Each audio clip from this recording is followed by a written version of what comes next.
All right, so you asked for the recipe of how I make these black beans. Here I go. First step is I take a fistful of beans for each person that's gonna eat. Does that make sense? So if I'm feeding 5 people, 5 fistfuls. Everybody can do what they want, but this is how I measure. 2, 3, 4, 5. And because I want some leftovers, I'm gonna put 1 more. And then you gotta wash the beans. There's no rule to washing the beans except you're looking for bad beans. You're looking for ones that don't look good. I rolled them around on my head a little bit, my hands a little bit. All right. See the ones that are discolored, like that one right there. That one's gotta go. I take it out. Okay. And then we put the beans right back in here. I'm gonna add some water. I add enough water so that it covers it, maybe 1 inch or 2 above it. See that? I don't put anything else inside of this. While this is cooking, I start making the seasonings. Okay. Okay, so now we're gonna put the button on. Pressure cooker. I don't know how people exist without this pot. So pressure cooker, about 1 hour, hour and a half. And then I'm gonna press start. That's it. I don't press none of the rest of these buttons and let it do its thing for about 1 hour and a half. All right, let's see. Haha, you see what they look like? Boom, bam, boom. Okay, so it should have this kind of broken. You see how they're broken inside? You see that? Now, one of 2 things can happen. See that? You see that consistency? That's perfect. And the water is long. You want it to be thin at this point because if it's thick, it's gonna cake up and it won't taste so good. You want it to be like that. All right, so now we need some extra virgin olive oil. I put a good amount. Maybe that's like 1/4 cup or so. No, just go. Okay, so now we got about 4 or 5 garlic cloves in there. Okay, we're gonna let it do its thing while we get the other seasoning. You see this? This is my red roasted onion, but I made it. So I make this. I make this from onions. I make my own onion powder. In the other recipe, I had a yellow onion. You could do yellow or red, but this is this is a red onion powder. Why? So that we don't get those chunks inside. And in they go. Now the truth is, when I'm really lazy, I just go like this and I break it with my hand. Everybody's different. You could take a knife and do it fancy, but I just put it in there like that because I'm doing it quickly. So that was popping too much and I couldn't see, so I wanted to put it here and make it easier. All right, now we're gonna take, I don't know, about 1 tablespoon of onion powder, put it in there.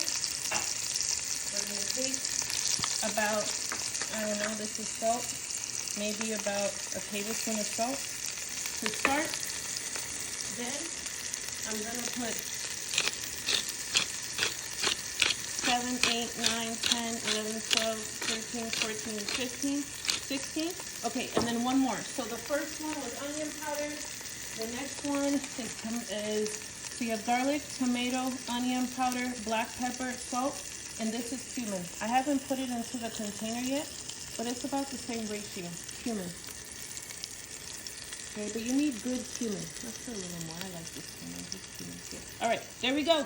Seasoning. So this part is called the sofrito.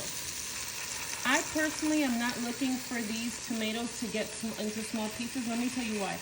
Because my kids don't like my little baby, she doesn't like the little pieces. So I want to pick this thing up whole and put it in my own plate. But if all the adults were eating it, I would chop it into small pieces. Okay, the goal is to get it to break down, just for me, to get it to break down a little bit. Let it do its thing inside of these seasonings, and that's it. So you put this on and you let it cook for about 5, 6, maybe even 10 minutes. So I'm gonna add a little bit more extra virgin olive oil before I close it up. I'm gonna let it hang out, and you have to let it get happy. It's gotta hang out together. It's gotta become friends. They have to become friends. I turned down the fire so you don't see it bubbling, but you will in a moment I open it. All right, aha, see, it's getting happy and delicious, but it's not done yet. So go do something else. This is a sofrito. There's so many ways to make this, so I'm gonna make it a few other ways, but now at least you see, that's the base of the flavor, but you need to give it time. Like, it needs to be there.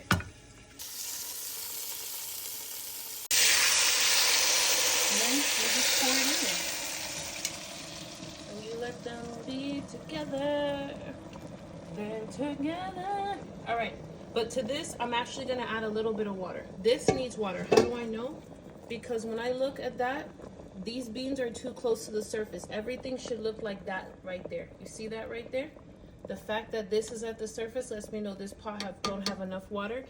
All right, my phone died, but I wanted to show you that this needs a little bit more water. You see that?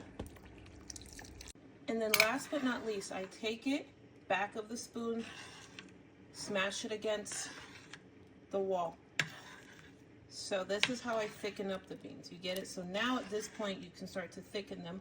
It releases the starch and then you just mash it. So I do this about maybe 20. How many times do I do it? Maybe 20.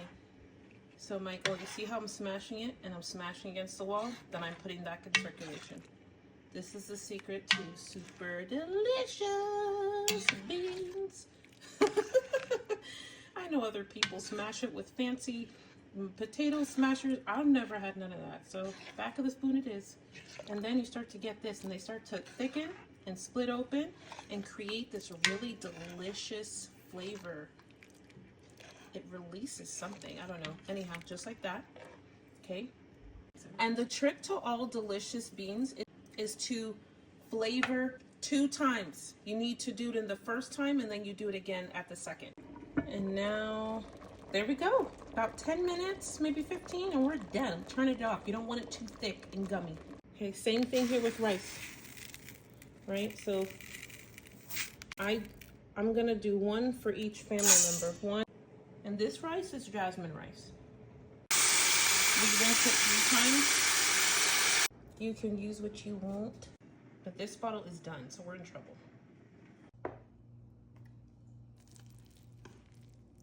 This is the perfect rice for beans. You see, because it'll soak it up. If the rice is too shelly, it doesn't taste good. It's just like the rice sits next to the beans.